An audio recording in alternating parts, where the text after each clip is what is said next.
Relación entre trastornos funcionales digestivos y trastornos de la conducta alimentaria. Si estamos mejorando la situación. Bueno. Iré rápido porque realmente vamos un poquito mal de tiempo y aparte todo lo que voy a comentar prácticamente lo sabéis, pero me detendré en algunos aspectos que quizá me parecen más interesantes.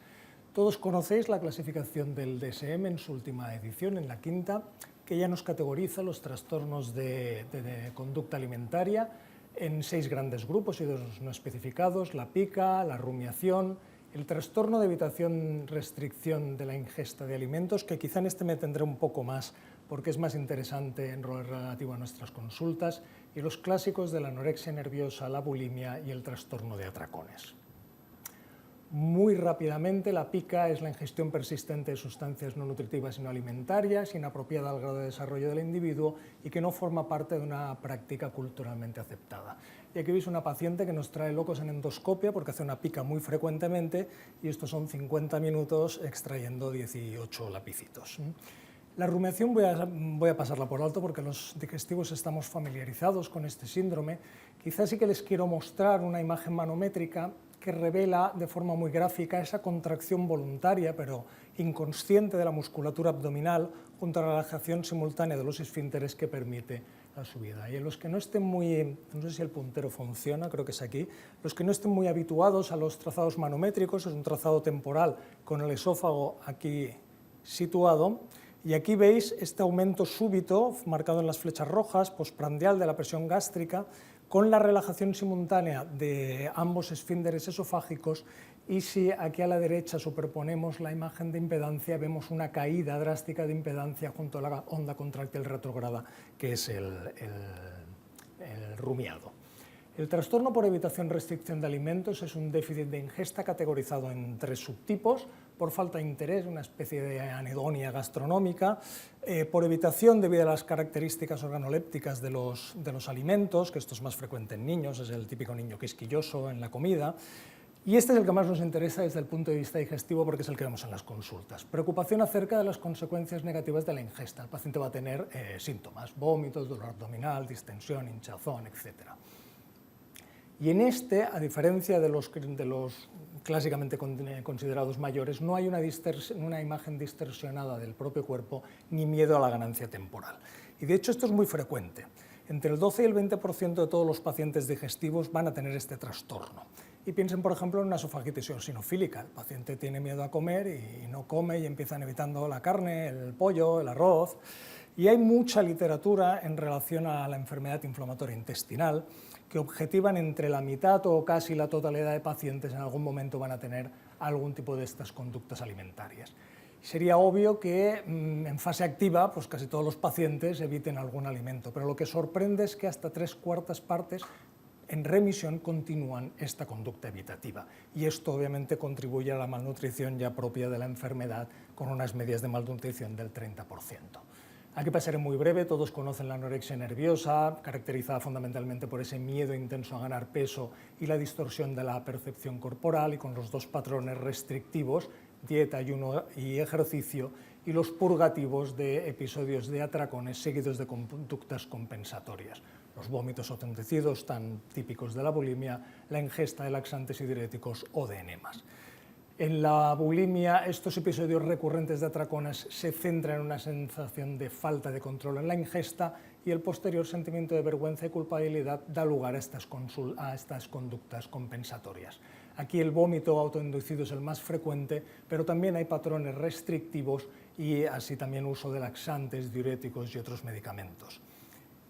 Simplemente recordar que hasta 1/3 o más de 1/3 de estos pacientes con estas conductas van a utilizar laxantes y otros medicamentos, fundamentalmente la hormona tiroidea. El miedo a ganar peso está, pero aquí lo que no hay es una distorsión de la imagen corporal, y este trastorno de atracones son atracones que no asocian conducta compensatoria. La magnitud del problema voy a pasarla rápida por tiempo, pero todos sabemos que hay ratios 10:1 a favor de las mujeres y que en el trastorno de atracones sí que esta razón se equilibra. La relación de los trastornos de conducta alimentaria y el trastorno funcional probablemente es muy compleja y potencialmente bidireccional. y vemos algunas conductas alimentarias, como estos atracones, las conductas compensatorias, que desencadenan o exacerban estos síndromes gastrointestinales. Y por el otro lado hay presencia de síndromes gastrointestinales que desencadenan estas alteraciones de la conducta, como previamente les había comentado, estos patrones de evitación-restricción. De hecho, los síntomas gastrointestinales son más frecuentes en pacientes con trastornos de conducta alimentaria que presentan mayores niveles de somatización, de neuroticismo, ansiedad y depresión, así como de los patrones restrictivos.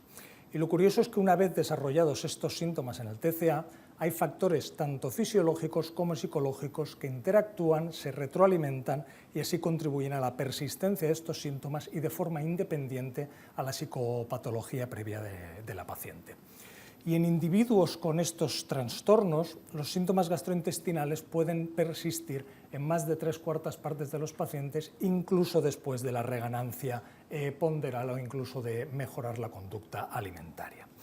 Y esto no es de extrañar si recordamos el modelo conceptual biopsicosocial en el que se fundamenta en la definición de los trastornos funcionales, y vemos que obviamente hay una parte de factores psicosociales, el apoyo social o factores estresantes o rasgos de personalidad, pero los que estamos más habituados, cambios fisiológicos en cuanto a la motilidad, a la sensibilidad visceral, alteraciones a disfunciones en el sistema inmune o de la microbiota. Y esta relación con los trastornos de conducta alimentaria la esquematiza muy bien Fermín en una diapositiva que pone cortesía, pero te la he robado, ahí he tirado del comodín del amigo, en el que un trastorno psicológico va a condicionar una pérdida de peso, una alteración del funcionamiento digestivo, secundariamente va a haber una mayor restricción de comida para prevenir estos síntomas y esto va a provocar un balance energético negativo, cerrando el círculo. Y hay múltiples estudios que demuestran estos cambios fisiopatológicos. Les mostraré algunos muy rápidamente, pero aquí hay una revisión que se hizo hace algunos años en los que se recogían una serie de estudios que mostraban los cambios fisiopatológicos de motilidad y de sensibilidad. Solo los he puesto como ejemplo los síntomas altos. Y en pacientes con anorexia y en bulimia nerviosa hay estudios que ven el aumento de sensibilidad a la distensión gástrica, aumentos de citoquinas como la colecistoquinina, grelina, el péptido I, hay disminuciones de leptina, que también está implicada en la saciedad, disminución de vaciamiento gástrico, con disfunción de la acomodación fúndica y con disturbancias de la motilidad antral. Y esto obviamente va a ser los responsables fisiopatológicos directos de los síntomas altos. Hay una plétora de estudios relacionados con los cambios inmunológicos. Solamente quiero que se fijen en que básicamente estos, no sé si lo coge el puntero, bueno, básicamente son estos en los que hay un aumento de citoquinas proinflamatorias, sobre todo interleuquina 6 y factor de necrosis tumoral. Y también hay múltiples estudios de microbiota, pero yo con esto sería muy cauto en establecer conclusiones, ya que son estudios siempre en fase muy embrionarias que han demostrado desde aumento de descenso de la diversidad alfa, aumento de enterobacterias, el Metanobrevibacter smithii, es una arquea, por ejemplo, que es capaz de transformar el hidrógeno en metano, y hay estudios experimentales que correlacionan esto con el enlentecimiento gástrico, pero yo creo que estas conclusiones son como en algunos estudios de demencia y estreñimiento, que muchas veces se intenta extraer conclusiones quizá un poco, como mínimo, discutibles. Está claro que puede haber síntomas extremos, los vómitos son inducidos pueden provocar perforaciones esofágicas, perforaciones gástricas, el uso extremo de laxantes, prolapsos rectales, sí, pero lo que estamos todos habituados es saber, tanto en los pacientes con anorexia, con bulimia y con el trastorno de atracones, síntomas altos fundamentalmente, distensión postprandial, saciedad precoz, las náuseas y síntomas de dolor abdominal, distensión y estreñimiento. ¿Deberíamos hacer screening en la consulta? Hombre, pues es una oportunidad porque la mayoría de estos pacientes tienen una altísima prevalencia de síntomas digestivos, 80-90% en la mayoría de estos estudios, con lo cual al primero que van a venir es al digestivo. Probablemente sería una gran oportunidad para hacer un screening de estos trastornos funcionales, pero no hay que olvidar que otras patologías orgánicas como la celiaquía, la esofagitis eosinofílica, intolerancias o la inflamatoria, también pueden dar lugar a estas restricciones dietéticas que actúan como precipitantes de estos trastornos. Y algunos autores incluso han postulado algoritmos para enfermedades orgánicas o enfermedades funcionales que básicamente lo que aconsejan es el screening y si da positivo, pues hacer una consulta al especialista de salud mental. Con lo cual, para finalizar, ¿estamos mejorando la situación? Pues bueno, todo el mundo insiste en la importancia de estos equipos multidisciplinares, lo que pasa es que no hay una definición uniforme. A veces son, pues bueno, 3 amiguetes que están interesados en este tema, un especialista de salud mental, un psicólogo, un psiquiatra, un endocrino, un nutricionista y un digestivo, un internista. Bueno, hay otras unidades que están muy bien estructuradas, incluso acreditadas, con personal especializado, enfermería, fisioterapia, terapéutica o ocupacional, con una excelente coordinación entre niveles asistenciales, con la atención primaria. Y de hecho hay un registro de endocrino de las unidades monográficas que había en el Sistema Nacional de Salud en los diferentes servicios endocrinos. Y solo quiero que se fijen en este que está señalado en rojo, que es del 30%, pero si vemos en hospitales de menos de 500 camas es del 16%. Con lo cual veo muchas limitaciones. La primera, que hay una escasa atención de estos trastornos de conducta alimentaria por parte de los gastroenterólogos. Parece como que, bueno, lo vemos todos los días, pero no le damos la suficiente importancia. También a veces puede ser un diagnóstico problemático al compartir la mayoría de estos síntomas gastrointestinales.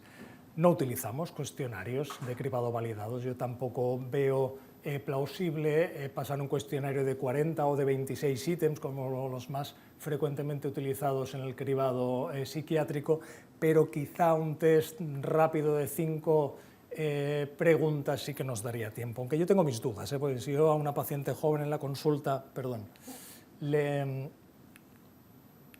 le pregunto las 2 primeras, ¿tiene sensación de estar enfermo porque siente el estómago tan lleno que le resulta incómodo? Claro, doctor. ¿Está preocupada porque se siente que tiene que controlar cuánto come? Claro, doctor, porque si no me duele. Con lo cual ya tendríamos 2 puntos y la mayoría de nuestros pacientes están en riesgo. Quizá es que sí y lo infravaloramos. Con lo cual, ¿estamos mejorando la situación? Pues mi respuesta final se resume en este emoticono. Muchas gracias.